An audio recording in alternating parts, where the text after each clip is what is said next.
Hello everyone. Unlike what we saw for the last 8 dark years from Michele Obama, our new First Lady is a class act who dazzled and charmed at the United Nations today. The last time a First Lady attended a United Nations meeting was when former President Barack Hussein Obama forced his wife Michele to take a break from her taxpayer-funded vacations and made her attend the final speech he delivered there as president. From the whispers that were heard during the visit, it was apparent that she pretty much only cared about talk against racism in the US. Racism which is practically non-existent unless you talk to a Democrat trying to push their agenda and brand a Republican as a bigot. But today, all that changed and the world saw a reboot. First by President Trump's tough speech to the America. From anti-Israel sentiment within the UN to the fact that North Korea needs to be stopped. United Nations, September 19, Reuters, U.S. President Donald Trump escalated his standoff with North Korea over its nuclear challenge on Tuesday, threatening to totally destroy the country of 26 million people and mocking its leader, Kim Jong-un, as a rocket man.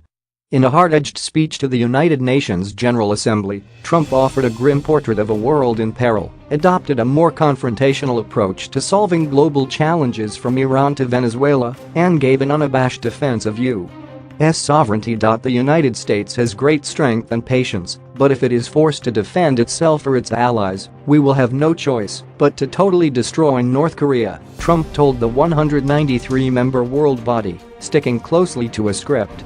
As loud, startled murmurs filled the hall, Trump described Kim in an acid tone, saying, "Rocket Man is on a suicide mission for himself and his regime."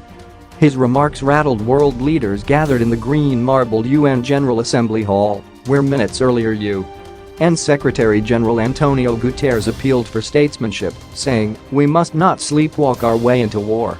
Trump's most direct military threat to attack North Korea, in his debut appearance at the General Assembly, was his latest expression of concern about Pyongyang's repeated launching of ballistic missiles over Japan and underground nuclear tests.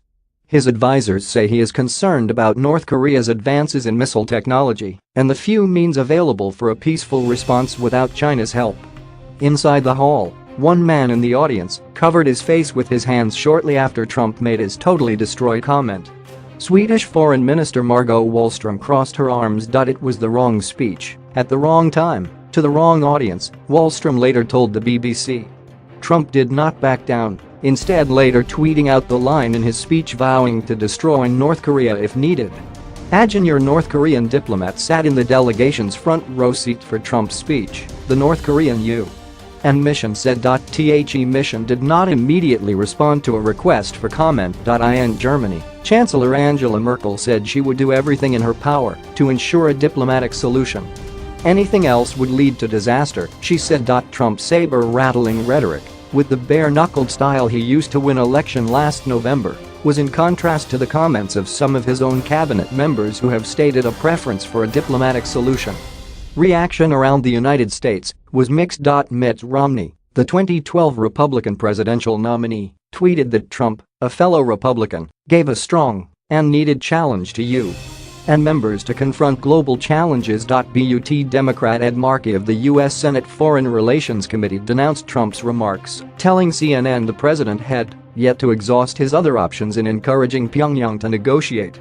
"The least we should be able to say is that we really tried, to avoid a nuclear showdown," Markey said.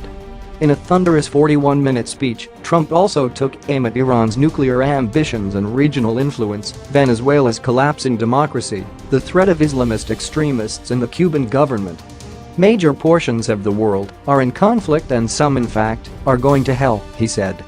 His speech recalled the fiery nationalist language of his January 20 inaugural address when he pledged to end what he called an American carnage of rusted factories and crime. His strongest words were directed at North Korea. He urged UN member states to work together to isolate the Kim government until it ceases its hostile behavior. In what may have been a veiled prod at China, the North's major trading partner, Trump said, "It is an outrage that some nations would not only trade with such a regime but would arm, supply and financially support a country that imperils the world with nuclear conflict." The UN Security Council has unanimously imposed 9 rounds of sanctions on North Korea since 2006, and Guterres appealed for that 15-member body to maintain its unity. Turning to Iran, Trump called the 2015 nuclear deal negotiated by his predecessor, Barack Obama, an embarrassment and hinted that he may not recertify the agreement when it comes up for a mid-October deadline. "We cannot abide by an agreement if it provides cover for the eventual construction of a nuclear program," he said. The Iranian government masks a corrupt dictatorship behind the false guise of a democracy. Iranian Foreign Minister Mohammad Javad Zarif tweeted a withering response, "Trump's ignorant hate speech belongs in medieval times, not the 21st century UN, unworthy of a reply." Fake empathy for Iranians fools no one. French President Emmanuel Macron, in his UN speech, said his country would not close the door to negotiations over North Korea and staunchly defended the 2015 Iran nuclear deal. Renouncing it would be a grave error, Macron said. Trump called the collapsing situation in Venezuela completely unacceptable and warned the United States was considering what further actions it can take. "We cannot stand by and watch," he said. Venezuela rejected Trump's threats and said it was prepared to resist any U.S. actions, even a military invasion. What was billed as an anti-imperialist rally in Caracas, Venezuelan President Nicolas Maduro described Trump as the new Hitler of international politics. "The magnate thinks he is the owner of the world, but no one threatens Venezuela," he said. Financial markets reacted little to Trump's speech, with most major assets hovering near the unchanged mark on the day. "He stuck with his script," said Lennon Sweeting, chief market strategist at Z.com in Toronto. "The dollar-yen jumped around a bit, but it's basically flat. I don't think we will see any more volatility out of this." Wow. How awesome it is to once again have a president who attacks our enemies and doesn't coddle them. President Trump gave a speech that was second to none today. It was powerful and truthful. The US can't let North Korea just keep toying with us. Unlike during the Clinton and Obama administrations, this time Kim Fat Boy On won't be receiving money, technology, or even a signed Michael Jordan basketball from us to stop his latest temper tantrum. The best he will be getting is the ability to glow in the dark for the next 1,000 years if he as much as dares to try to take us or our allies out. And since we are done with the Bush era, there will be no nation building after the fact. Please share if you are proud of our first family. Follow us on Facebook at Freedom Daily.